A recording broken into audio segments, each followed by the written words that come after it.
Hello students, welcome to my channel. तो इस video में आज हम बात करेंगे पेपर के पैटर्न की कि वो हमारा इस ईयर का पेपर किस तरह से आएगा। तो लास्ट ईयर से हमारा पैटर्न अभी बिल्कुल चेंज हो गया है। लास्ट ईयर तक हमारे पेपर के अंदर टोटल 4 सेक्शन होते थे, ए बी सी डी, लेकिन इस ईयर आपके पेपर में ओनली 2 सेक्शन मिलेंगे, सेक्शन ए और सेक्शन बी। तो जैसे लास्ट ईयर सेक्शन ए के अंदर टोटल 3 पार्ट होते थे, जहाँ पे आपको यहाँ पे ऑब्जेक्टिव क्वेश्चन भी मिलते थे, फिर वहाँ पे आपको फिल इन द ब्लैंक्स भी मिलते थे और सिंपल क्वेश्चन भी मिलते थे। तो 1 मार्क के टोटल वहाँ पे 20 क्वेश्चन होते थे। बट अब यहाँ पे सेक्शन ए के अंदर कि आपको किस तरह के क्वेश्चन मिलेंगे, अब उसको डिटेल में देखते हैं। तो आप यहाँ पे देखो, अगर आपने सेक्शन ए को भी अच्छे से पढ़ लिया, अगर छोटे क्वेश्चन आपने अच्छे से कर लिए, तो आप इस पेपर में अच्छे से पास हो जाओगे, अच्छे मार्क्स से पास हो जाओगे। तो फर्स्ट यहाँ पे देखो, हमारे पास 2 सेक्शन है, तो हम 2 सेक्शन को ब्रीफली यहाँ पे एक्सप्लेन कर रही हूँ। तो सेक्शन ए के अंदर आपके टोटल 2 पार्ट यहाँ पे, यानी कि आपको 2 टाइप के क्वेश्चन मिलेंगे। तो ये जो सेकंड टाइप वाला जो पार्ट है वो आपका बिल्कुल नया है। ओके, तो फर्स्ट टाइप के पार्ट में आपको 1 to 16, पहले तो आप यहाँ देखो टोटल कितने क्वेश्चन आएंगे। तो फर्स्ट पार्ट में हमारे पास आएंगे टोटल 16 क्वेश्चन, 1 to 16 क्वेश्चन। तो ये बिल्कुल सिंपल क्वेश्चन है। जैसे कि आप यहाँ पे देखो इस तरह से, ये जैसे if X Y equal to 180, H C F यहाँ पे 3 है, देन फाइंड एलसीएम। तो इस तरह के क्वेश्चन आएंगे। तो जहाँ पे आपको कोई ऑप्शन नहीं दिया हुआ है, तो इस तरह के क्वेश्चन का ये फायदा है कि अगर आपको क्वेश्चन नहीं आता और आपने छोटा सा फॉर्मूला भी लिख दिया या आपने 2 लाइन करके कुछ भी वहाँ पे लिख दिया, तो आपको हाफ मार्क मिल जाएगा। क्योंकि ऑब्जेक्टिव क्वेश्चन में क्या होता है कि जो ऑप्शन आपका राइट है तो आपको फुल मार्क मिलेगा, ऑप्शन राइट नहीं है तो आपको कोई मार्क नहीं मिलेगा। तो इस तरह के आपको टोटल 16 क्वेश्चन मिलेंगे।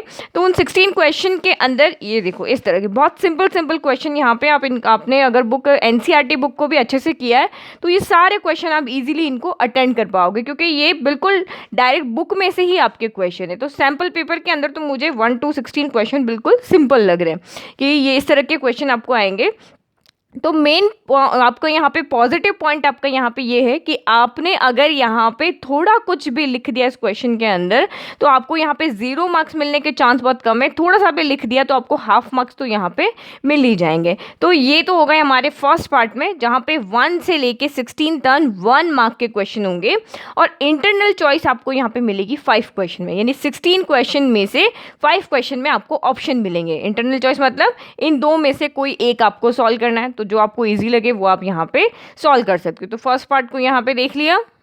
ओके, तो ये मैंने यहाँ पे एक्सप्लेन कर दिया। फर्स्ट स्टेप में आपको टोटल 16 क्वेश्चन मिलेंगे। 16 क्वेश्चन होंगे आपके 1 मार्क के और 5 क्वेश्चन में आपको यहाँ पे चॉइस मिलेगी। तो फर्स्ट पार्ट में हमारे टोटल हो गए 16 क्वेश्चन।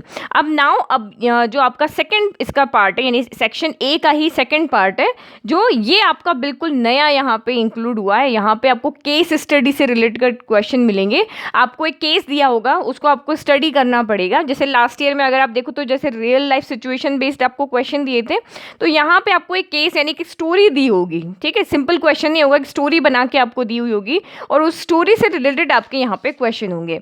तो जैसे ये दिखाती हूँ मैं आपको, 17 से 16 तक तो नॉर्मल आपके सिंपल क्वेश्चन है और ये 70 से, तो ये थोड़ा सा आपका यहाँ पे है, इसमें आपको मिलेंगे ऑब्जेक्टिव क्वेश्चन। तो ये आपको एक यहाँ पे केस दिया हुआ है इस तरह से, ये फिगर बना के, तो इस तरह के आपको टोटल यहाँ पे क्वेश्चन मिलेंगे 4।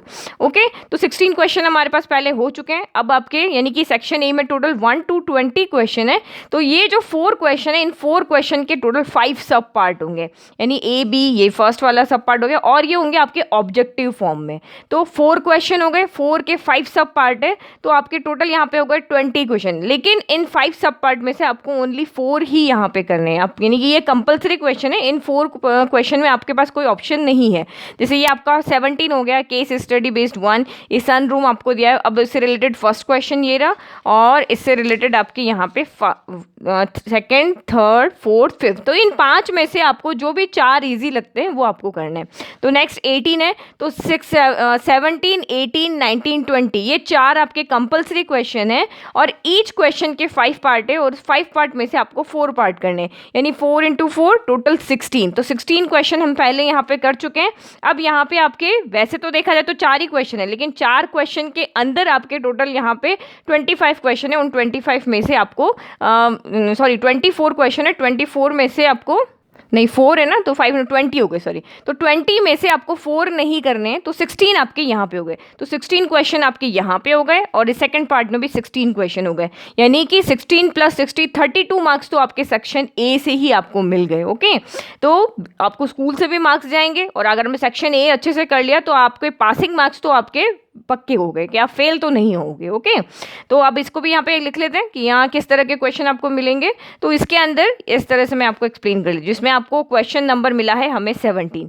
इस 17 का टोटल 5 पार्ट है, ए बी सी, देन आपको यहाँ पे मिला है डी और यहाँ पे मिला है ई। तो इनमें से आपको एनी 4 करने हैं। ओके, कोई भी आपको 4 यहाँ पे करने हैं। तो 17 18 19 20, तो 4 + 4 + 4 + 4 ये भी हो गए आपके, टोटल 16 हो गए। ठीक है, कोई ऑप्शन नहीं है मिलेगा यहाँ पे, सारे ही आपको कंपल्सरी क्वेश्चन आपको यहाँ पे करने हैं। तो ये समझ में आ गया। Case study related total 4 question है, देयर आर 5 सब पार्ट, इनके आपके टोटल 5 सब पार्ट है। ईच में से आपको यहाँ पे ओनली 4 को अटेंड करना है और each question carry only 1 mark. तो ये तो हम इस तरह के क्वेश्चन तो सॉल्व करते आ रहे हैं, इसमें हमें कोई प्रॉब्लम नहीं है। अब आपको प्रैक्टिस करना है इस तरह के क्वेश्चन, क्योंकि ये बिल्कुल नए क्वेश्चन है। तो अब आप सैम्पल पेपर लेकर आओ, कोई भी जो भी आपको समझ में आती है। मैं आपको बाद में कोई वीडियो बना के बताऊंगी कौन सी सैम्पल पेपर बुक अच्छी है, तो वहाँ से आप इस तरह के क्वेश्चन को प्रैक्टिस करो, क्योंकि ये है ऑब्जेक्टिव क्वेश्चंस। यहाँ पे आपको सारे क्वेश्चंस ऑब्जेक्टिव क्वेश्चन मिलेंगे, तो आपका आंसर राइट है तो राइट है, रॉन्ग है तो रॉन्ग है। तो इस तरह यहाँ पे आपको ये इनके देखो, ये first second third fourth 4 option में से आपको राइट ऑप्शन टिक करना है और आपको यहाँ पे पूरा 1 मार्क मिल जाएगा। ओके, नाउ अब यहाँ पे हम देखते हैं हमारा बी पार्ट में हमें किस तरह के क्वेश्चन मिलेंगे। तो ये हमारा सेक्शन बी है। सेक्शन बी में आपको 3 टाइप्स के क्वेश्चन मिलेंगे। तो जो हमारा पहले बी सी डी था ना, वो बी सी डी तीनों ही सेक्शन मिला के सेक्शन बी बना दिया है।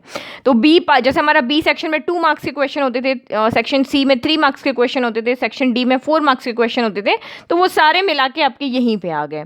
तो सेक्शन बी के अंदर जो फर्स्ट 21 से लेके 26 तक, यानी कि टोटल आपको जो 6 क्वेश्चन मिलेंगे, 21 से लेके 26, यानी कि 6 क्वेश्चन जो मिलेंगे वो आपको मिलेंगे वेरी शॉर्ट आंसर टाइप, यानी कि सिंपल से क्वेश्चन होंगे जो कि आपके 2 मार्क्स के क्वेश्चन होंगे। इनको अगर आप सॉल्व कर लेते हो 2 मार्क्स आपको मिल जाएंगे। इन 6 क्वेश्चन में से 2 क्वेश्चन में आपको यहाँ पे ऑप्शन मिलेंगे कि आप 2 ऑप्शन आपको दिए होंगे, उसमें से जो आपको इजी लगता है उसको आप यहाँ पे सॉल्व करते हो। देखो जैसे मैं आपको बताती हूँ, यहाँ पे यहाँ पे ये देखो, बिल्कुल सिंपल सा क्वेश्चन है इस तरह से। ये 2 मार्क्स के आपके यहाँ पे क्वेश्चन है, ये 21 22 और ये, तो ये भी इतने टफ क्वेश्चन नहीं है सैम्पल पेपर में ये आपको। तो यहाँ पे इस तरह से आपको 25 में जैसे ऑप्शन मिल गया है, तो एक 25 में हमें यहाँ पे ऑप्शन मिल गया है और एक हमें पहले देख लिया था ऑप्शन। तो इस तरह के क्वेश्चन आपके आएंगे 2 मार्क्स के। फिर नेक्स्ट आपका सेकेंड टाइप का यहाँ पे आ जाएगा 27 से लेके 33 तक। तो ये आपके हो जाएंगे यहाँ पे टोटल 7 क्वेश्चन। तो इन 7 क्वेश्चन के में से जो आपके क्वेश्चन होंगे वो 3 मार्क्स के होंगे और यहाँ पे भी आपको इंटरनल चॉइस 2 क्वेश्चन में मिलेगी। यहाँ पे 2 क्वेश्चन मिलेगी, यहाँ पे 2 क्वेश्चन में मिलेगी। तो ये आपके स्टार्ट हो गए 27 से। तो ये देखो कितना सिंपल क्वेश्चन है, तो पहले रिपीट हुआ है। तो ये इस तरह के यहाँ पे देखो आपको ऑप्शन मिल गया है। तो ये इस तरह के क्वेश्चन भी हमने यहाँ पे इजीली सॉल्व किया। तो आपने एनसीईआरटी बुक को भी अच्छे से किया है तो भी ये सैम्पल पेपर आप इजीली सॉल्व कर पाओगे। जैसे यहाँ पे देखो, ये आपका 29 हो गया, देन आपका ये 30 हो गया, 30 में आपको ऑप्शन मिले हुए हैं, ये 31 और इस तरह से ये वाले। ओके, फिर लास्ट आपका यहाँ पे बिल्कुल चेंज हो गया है। जो सेक्शन डी में आपको 4 मार्क्स के क्वेश्चन मिलते थे, अब यहाँ पे जो आपका पिछली बार का अगर हम पैटर्न की बात करें तो पिछली बार आपको सेक्शन बी में 6 क्वेश्चन मिलते थे, तो यहाँ पे भी 6 है। सेक्शन सी में आपको 8 क्वेश्चन मिलते थे, तो 8 से आपके यहाँ पे 7 कर दिए, एक कम कर दिया। और सेक्शन डी में जो बड़े आपके लॉन्ग आंसर टाइप क्वेश्चन होते थे वो आपको टोटल 6 क्वेश्चन मिलते थे अगर लास्ट ईयर से कंपेयर करें। बट इस ईयर आपको ओनली 3 क्वेश्चन मिल रहे हैं, 34 35 36। तो हमें जो लॉन्ग क्वेश्चन है जिसमें हमारा सबसे ज़्यादा टाइम जाता था इन क्वेश्चंस को सॉल्व करने में, तो इन क्वेश्चंस को अब यहाँ पे इस ईयर क्या कर दिया, कम कर दिया। ओनली आपके यहाँ पे 3 क्वेश्चंस है और इन 3 क्वेश्चन में से भी एक में आपको इंटरनल चॉइस मिलेगी, यानी कि ऑप्शन मिलेगा कि इनमें से आप कोई भी एक में ऑप्शन मिलेगा।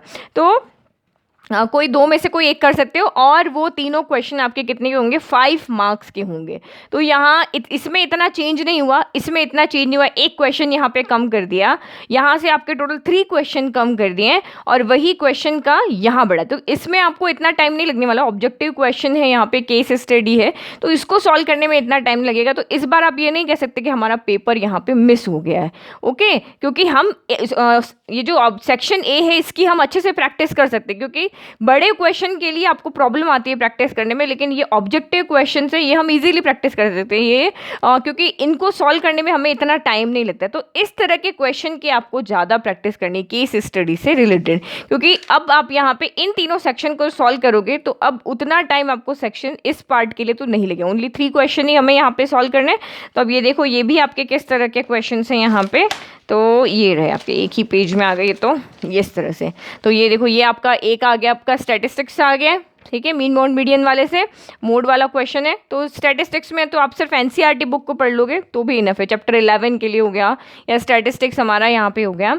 और फिर ये आपका ये वाला क्वेश्चन, इसमें ऑप्शन है आपके पास में, अच्छा ये 33 तो हमारा 3 मार्क्स का क्वेश्चन है, ओके, ये हमारे यहाँ पे 34 हो गया, इसमें आपको ऑप्शन मिल गया, 35 हो गया, 36 हो गया। तो इस तरह के क्वेश्चन आपके अपस्ट्रीम डाउन स्ट्रीम वाला हो गया, ये भी हमने बुक में से किया हुआ है। ये आपका आ गया है मेंसुरेशन वाले चैप्टर में से, तो ये भी इस तरह का, और ये हमारा आ गया है ट्रिग्नोमेट्री चैप्टर से, ओके। तो ये क्वेश्चन भी हम, क्योंकि हमने एनसीईआरटी बुक को अच्छे से किया है, तो ये भी हम इजीली सॉल्व कर पाएंगे। तो मेन आपका यहाँ पे ये हो गया कि टाइम अब आपका जो आपको 3 आवर मिलेंगे उसमें आप इजीली पेपर को सॉल्व कर पाओगे, क्योंकि ये क्वेश्चन आपके बहुत ज़्यादा टाइम कंज्यूमिंग थे। तो इसी पैटर्न के अकॉर्डिंग अब आपको प्रिपेयर करना है एग्जाम के लिए। सेक्शन ए को आपको अच्छे से अगर आप प्रिपेयर कर लोगे, जिनको ये है कि हमें बहुत डर लगता है हमें सिर्फ पास ही होना है, तो वो सेक्शन ए अच्छे से पढ़ ले, तो भी वो उनको यहाँ पे अच्छे मार्क्स से आप पास यहाँ पे जरूर हो जाओगे। तो ये तो रही हमारे पेपर पैटर्न की बात में। अब नेक्स्ट वीडियो में हम इस पेपर को सॉल्व भी करते हैं, और मैं आपको चैप्टर वाइज कितना वेटेज है, यानी कि आप कौन से चैप्टर को पढ़ोगे कि आपको ज़्यादा से ज़्यादा मार्क्स मिल जाएंगे, कौन से चैप्टर को सबसे ज़्यादा मार्क्स यहाँ पे दिए हैं, जिसमें से सबसे ज़्यादा क्वेश्चंस आएंगे, तो वो भी हम नेक्स्ट वीडियो में देखते हैं। तो आई होप आपको पैटर्न तो अच्छे से समझ में आ गया होगा, किस तरह के क्वेश्चन आपको एग्जाम में देखने को मिलेंगे। Thank you.